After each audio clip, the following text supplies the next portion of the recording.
So, hello class. I am your teacher for today's lesson. My name is Myla M. Chocampo, together with my co-teacher, Miss Wilby de los Reyes. So, before we begin the lesson, let us first ask the guidance of Almighty God and to enlighten our mind to completely understand the topic this afternoon.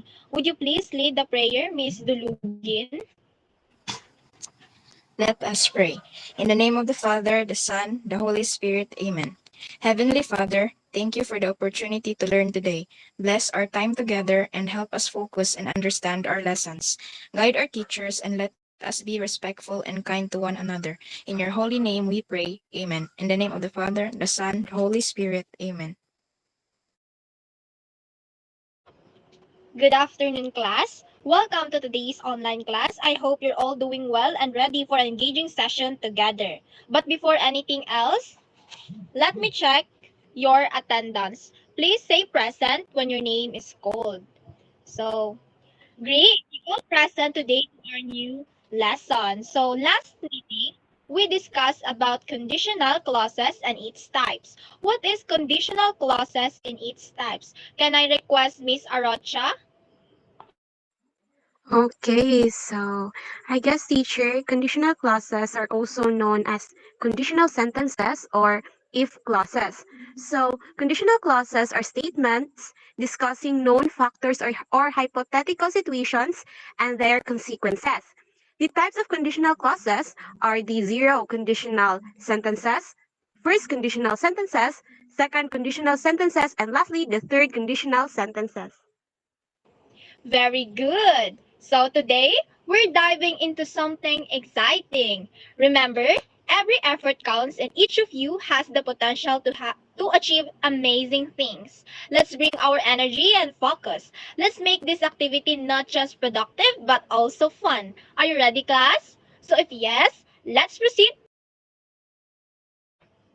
So our activity in this afternoon is so-called the question chain. So the students will divide it into two groups. The activity we should call is again the question chain. So begin the game by asking a question to the whole group. Like for example, what is your favorite color? Then the other member of the group answered, and then the member who answered is asking again a question, then so on. So the allotted time I will give to you perform this activity will be 1 minute per group. Understand, class? So thumbs up if you understand. Okay. So may I call for the group one? Yes, you can start. And what is your favorite food? Si Miss Andales, ma'am. Yes po. Miss Sandales? Si Miss Dulugin na lang, ma'am. Okay, Miss Dulugin. My favorite food is siopaw. Mag-ask po ako ng question. Yes po. Okay, what is your favorite movie? Miss Balingit. My favorite movie is the latest, which is I forgot the title, but the artist is Okay, can we proceed to the group 2 na? So group 2, who wants to be the first to ask the question?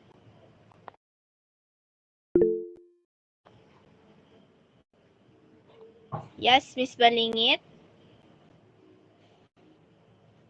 How Are You? Okay, group 2.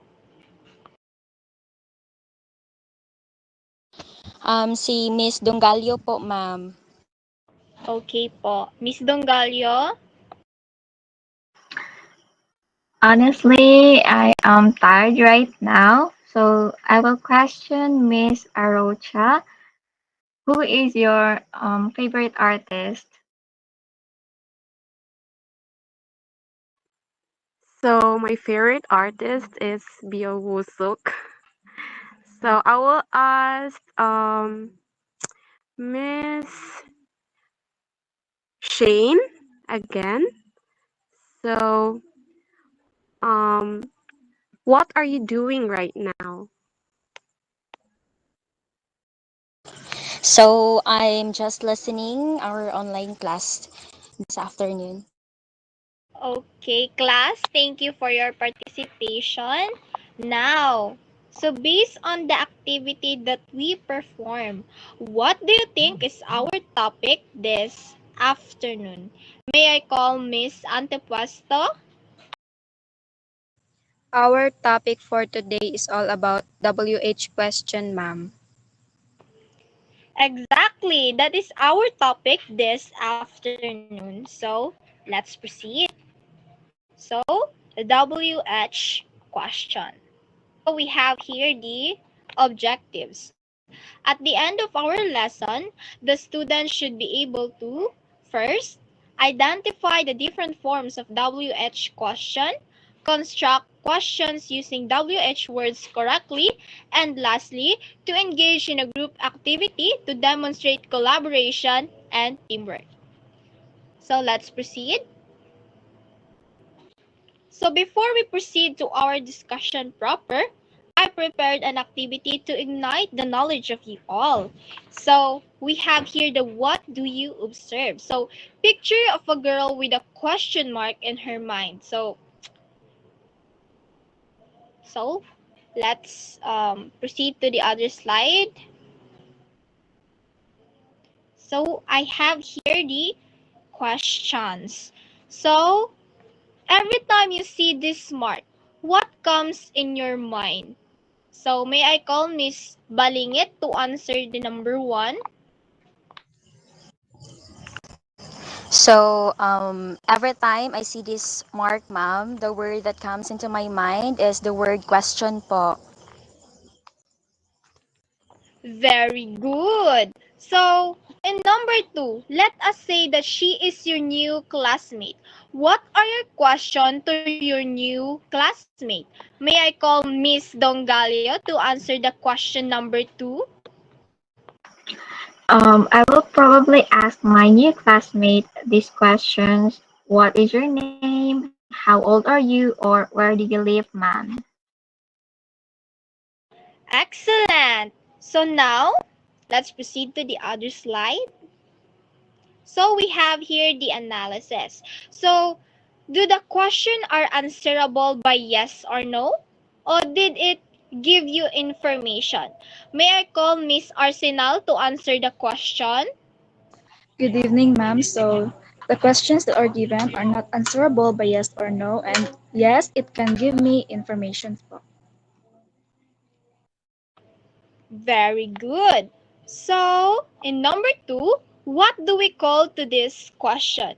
May I call Miss Busilak to answer the number two? Ma'am, this question's called WH question po. Perfect. So let's proceed. Now that we've got a good start, let's dig deeper into today's lesson. So, WH question are questions that use specific words starting with the letters WH, like who, when, and what. How is also often included in this list. So these words are often used when we want to request information from someone. The most common WH question words in English are who, what, where, when, why, whose, and how. So first, we have the who. So use who to ask about a person. Example, who is that? It's our new teacher. Who did you invite to your party? I invite Maria, Lee, and Abdul. So again, who is to ask about person. So now, can anyone give an example of who? May I call on Miss Dulugin to give an example? Who is your favorite person? Thank you. So very good. It seems you understand well the usage of who. So let's proceed. So we have here the what. So use what to ask about a thing. Like for example, what is your favorite movie? I love The Shawshank Redemption. What did you do last night? I did my homework. So we have here also the another what. So what here is often used with another word such as time. Do to ask about clock time. Like for example, what time is it? It's 4:30. So again, the first what is asking about a thing. Then this second one, what is asking about a clock time. So let's proceed to the third what. So what here is also used before another noun to talk about a choice. It's usually interchangeable with which. Like for example, what movie do you want to watch? Let's watch the new Star Wars. So what here is talk about a choice. So the first what is talking about a thing, the second one is talking about a clock time, and the third what is talking about a choice. So now, who wants to give an example of what that ask about a thing? May I call on Miss Busilak to give an example? What is that? Is that a rabbit or not? Okay, very good. Another one, please. So this time, what that ask about time? So may I call on Miss Dongalio? What time does the concert start? Okay. For the last one, what that talks about a choice? May I call on Miss Antepuesto? What kind of ice cream flavor do you want? Okay, excellent. You did understand well the usage of what. So now, let's proceed. So we have here the where. So where to ask about a place. Like for example, where do you live? I live in California. So now, who would like to provide an example? May I call on Miss um, Balingit to give an example? For example, ma'am, where is your school? Okay, great. So let's continue. So we have here the when. So when to ask about time. When asking about clock time, it's usually interchangeable with what time. Like for example, when do you start your new job? I start next month.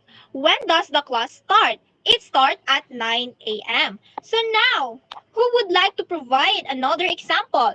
May I call on Miss Arocha? Okay, so when does the next bus arrive? Bravo, you did understand well. So let's proceed. Okay. And this is the question time. Any clarification, queries? So just stop your virtual hand if you have question. So if none, thank you everyone, class. So now I will give the virtual floor to your next teacher.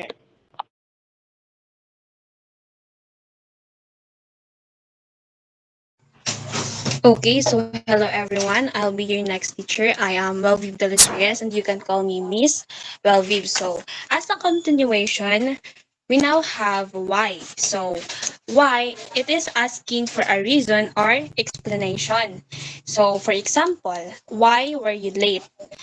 And it stated the answer is stated below is sorry I missed the bus. So since we already know what is why because we already use it, can someone give me an example? Okay, so may I ask Miss Arsenal to give an example?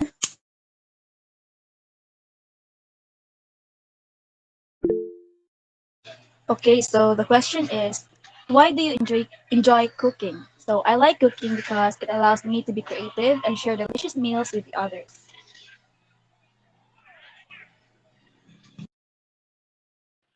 Okay, very good. So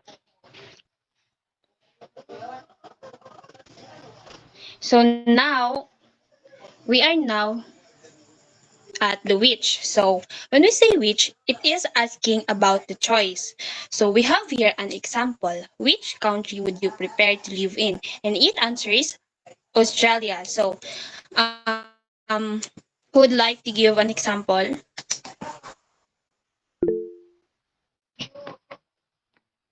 Yes, Miss Antipasto. Which movie do you want to watch tonight? So I want to watch the comedy one.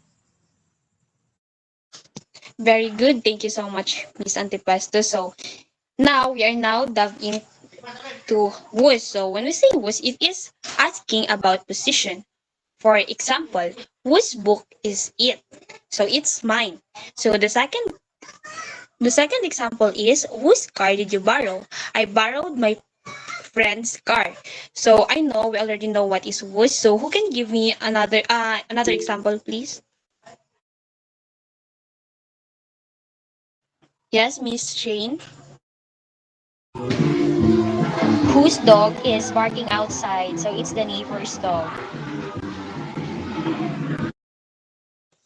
Okay, good job. So now we are now so we're now here and how. So how is asking for a way, manner, or form. So example is how do you go to school?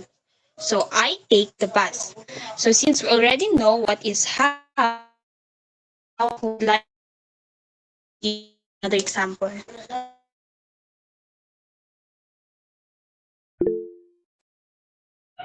Yes, Miss Dungalio.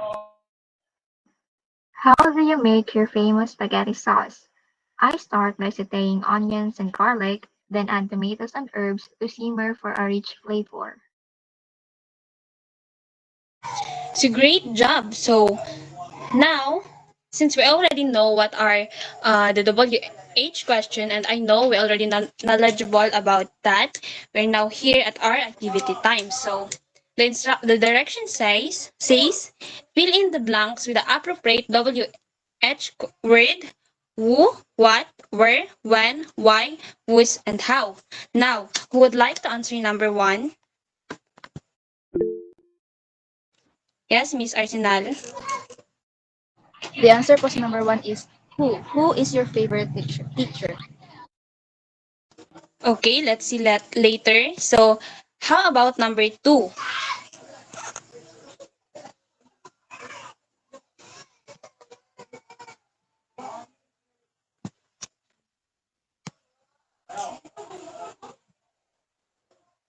Miss Busilak, can you please answer the number two? Okay, so blank did you go for your summer vacation?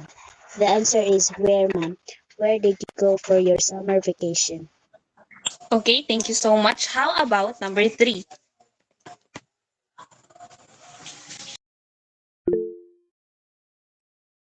Yes, Miss Ganados.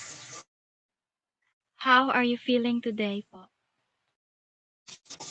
Okay, and number four? Miss Arocha. What time does the movie start? Now for number five. Miss Dungalio. Why are you late for class? Number six. Yes, Miss Ronolo. Number 6, whose book is on the table? Okay, for number seven.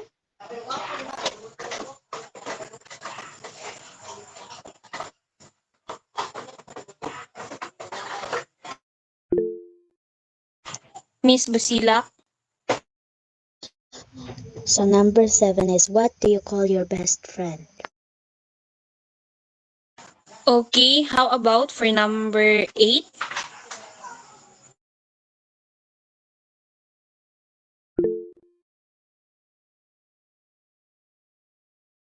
Miss Arocha. And for number nine, please prepare Miss Ganados. What are we having for dinner tonight?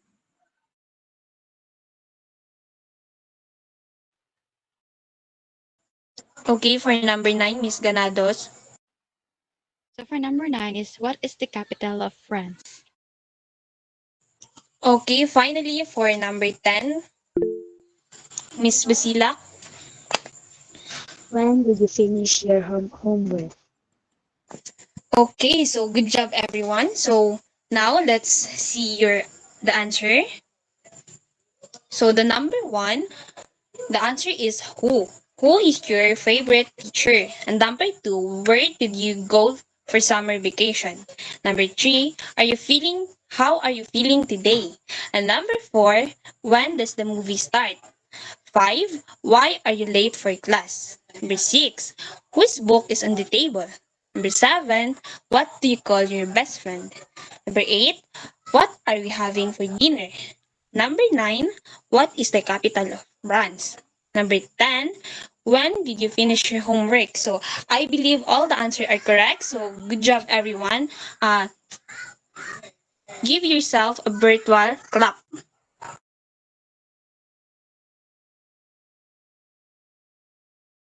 So good job, everyone. So now, who can give me the WH question and when are they going to be used? Since we already discussed this, and for you to test your knowledge, who can give me the WH question and when are they going to be used? Yes, Miss Dongalio. There are 8 WH questions, and the first one is the who that is used as about a person. The second one is the what, which has 3 uses. The first one is to ask about a thing. Second is to use about the clock time. And the third what is used before another noun to talk about a choice. Then the third one is the where, which is to ask about a place. The fourth one is when, to ask about time. Next is the why, to ask about a reason. Next is the which, to ask about a choice. Next is the whose, to ask about possession. And last is the how, to ask about a method or a way. Great job, Miss Dongalio. Thank you so much. So class, now let's remember that WH questions are essential for gathering information. WH questions usually begin with words like who, what, when, where, why, and how. So these words help us ask about different aspects of a situation, like what Miss Myla have already discussed kanina. So like for example, sa who, ask about a question. What, ask about a thing or an action. When, ask about the time. Where, ask about place. Why, ask about reason. And how, ask about manner or process. So now, learning WH question improves our communication and critical thinking by using them correctly. So we gather information, engage in meaningful conversation, and foster continuous learning. So effective WH questions promotes clear and respectful interactions, strengthen relationship and teamwork. These skills is essential for both academic success and real-world applications. So I already know that we all know what is the WH questions. So for the assessment, make one question using WH question. Who would like to give one question for who?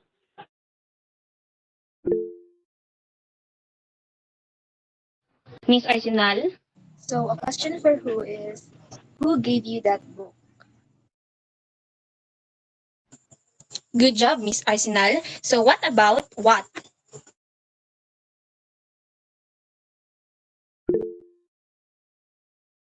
Yes, Miss Ronalo? What makes you unique? Wow. What about where?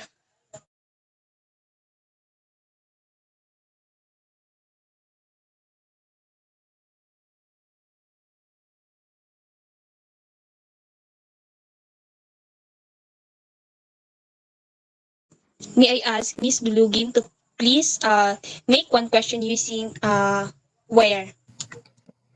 Where did you grow up? Very good. So now, what about when? Miss Antipasto. When did you learn to ride a bicycle? Good job. So now, what about why? Miss Balingit. Why did you choose her over me? Oh, so now, for those who would like to give an example, one question I mean, Miss Busila.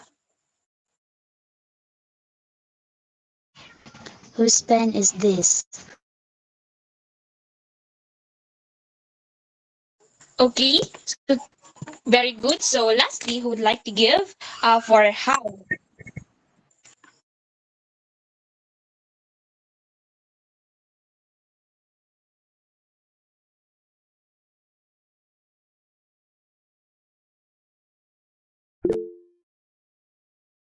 Miss Arocha.